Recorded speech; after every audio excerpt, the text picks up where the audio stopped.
Is this thing on? Hello? Hello? Whatever.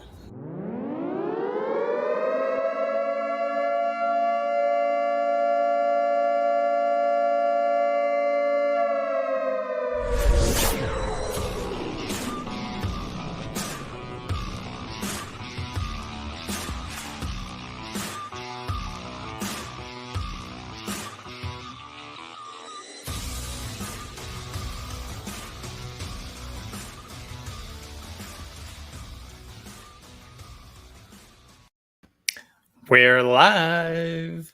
What is up, guys? It's Alex Johnson here, the founder and lead analyst at yardsperfantasy.com. Welcome to the 120th episode of the Feed Me Fantasy Podcast. Let's eat. Project 32 is in full swing. We've already gotten through two divisions, the AFC West and the NFC West.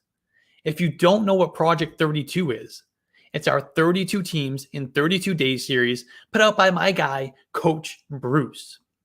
These drop every single day. Coach delivers the most comprehensive team breakdowns you'll ever see. He provides in-depth breakdowns, projections, and rankings of all 32 teams. He lays out schemes, who each team's play caller is going to be, with some background into their philosophy. He lays out stats, projections, offensive line, skill players, contract details, and comprehensive write-ups. And each one supports a team-related charity. If you haven't already, please go to yardsperfantasy.com/project32 and check it out. But today we're talking late-round running backs to target at the end of your drafts. I talked about it on the Scott Fishbowl episode. In most formats, I'm loading up on these high-upside running backs at the end of my drafts. Really, the only place I'm doing the opposite is on Underdog. And of course, if you're not on Underdog yet, make sure you are by downloading their app. Get to drafting like the rest of us have been doing for months. The best part is you don't have to manage your team during the season, so you can just draft as many teams as you want. That's what I'm doing. Feed that draft addiction. I know you have it. If you're anything like me, you are addicted to drafting. Underdog's perfect for that. And when you sign up, use promo code YARDSPER to get a $100 deposit match. Let's get to it, though. The first running back I'm targeting late in the draft this year is Tyrion Davis-Price. He has already seen some work with the first team in 49ers training camp. That's exciting. Compared to the incumbent Elijah Mitchell, Davis-Price is bigger, stronger, and he has greater size-adjusted speed with a 3-round advantage in draft capital. If Kyle Shanahan determines that Davis-Price is more cut out for the starting job, then he presents the same league-winning upside we saw over stretches of last season from Elijah Mitchell. This is a run-oriented offense. It's built around the running backs. The Niners, they were 5th in neutral game script rushing rate over the last 2 years, according to playerprofiler.com. And not only that, but they are all in on quarterback Trey Lance, whose game is built around the run game. Don't get me wrong. I'm not predicting TDP to step in and take over this backfield from week 1. But at some point, whether it's because of an injury to Mitchell or Shanahan just wants a change, Davis-Price is likely to get his shot atop the depth chart. When that happens, you're going to be very happy that you have TDP waiting in the wings. The other back, or another back, is Chris Evans. Chris Evans, I've talked about him on the show before. I've made a few TikTok videos about Chris Evans. I am in love with Chris Evans. He was underutilized in Michigan before coming out as a 6th-round pick to the Bengals last year. He's incredibly explosive and agile, with enough size to handle any amount of work put on his plate. As a rookie, he flashed receiving prowess. He's a good receiver, guys. He handled 15 of his 17 targets for 151 yards and 2 touchdowns in limited playing time. Joe Mixon has been far from the epitome of health over his career, as we know.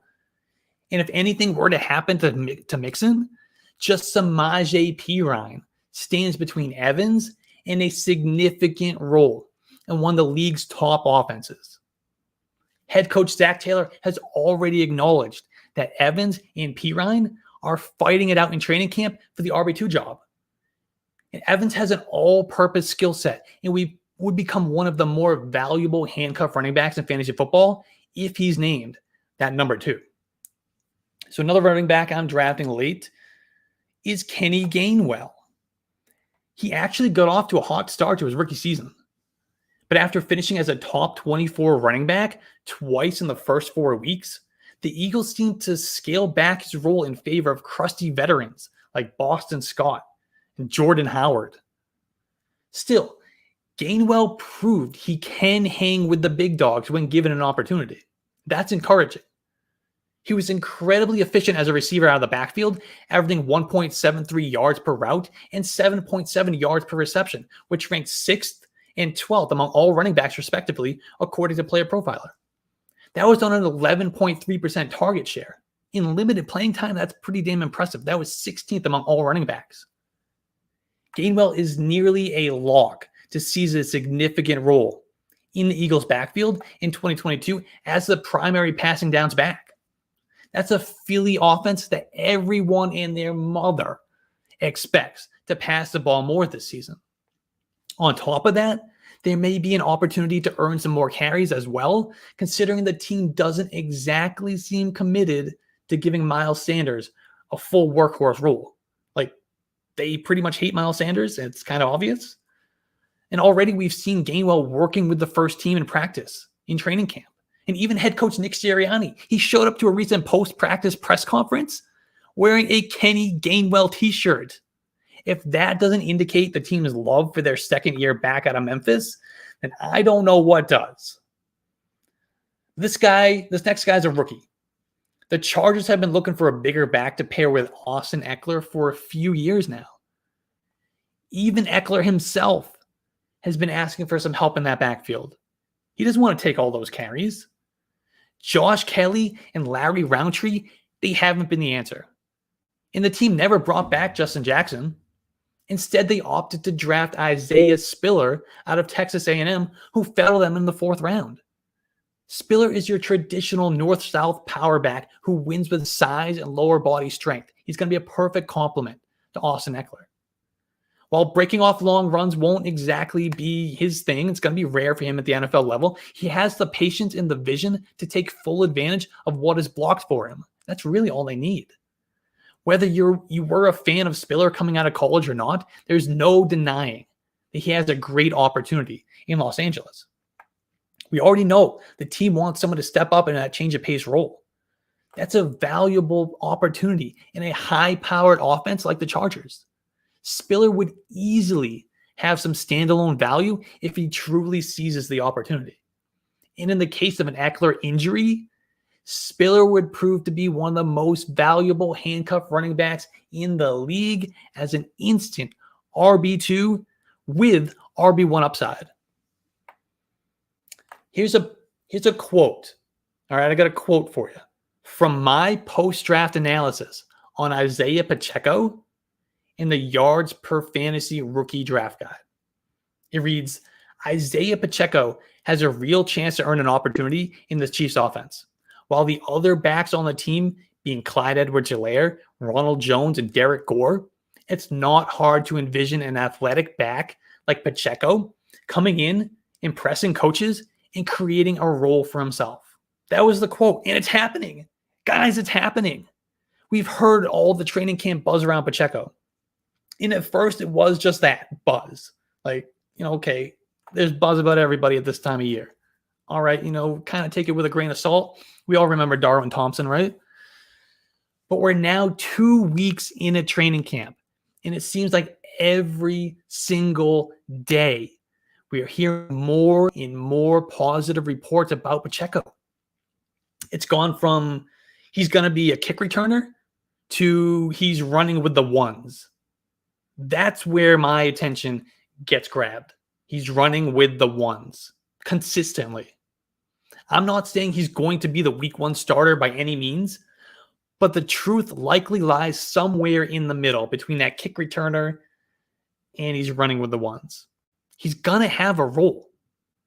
After all, he is a 7th rounder, but we've seen guys like Elijah Mitchell and James Robinson come out of those late rounds and have a major impact as a rookie. So it's not impossible. If you haven't watched any Pacheco, he has a unique running style with his feet just kind of moving a mile a minute. And he's got a high sense of urgency to get to that next level. He's a big back at 5'10", 216 pounds, but the dude can fly. Let me tell you, he's got 4.37 speed with a 98th percentile speed score. Pacheco was a three-year starter at Rutgers. His totals weren't exactly eye-popping, but they were actually impressive considering how bad that Rutgers offense was, and in particular, their offensive line. Now he has a shot to earn himself a role in the Patrick Mahomes, Andy Reid-led offense. All that stands in the way is Clyde Edwards-Helaire, who stinks, Ronald Jones, who really stinks, Jerick McKinnon, who's old, and Derek Gore, who's just a guy.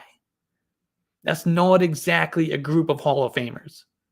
We should be paying attention to Isaiah Pacheco.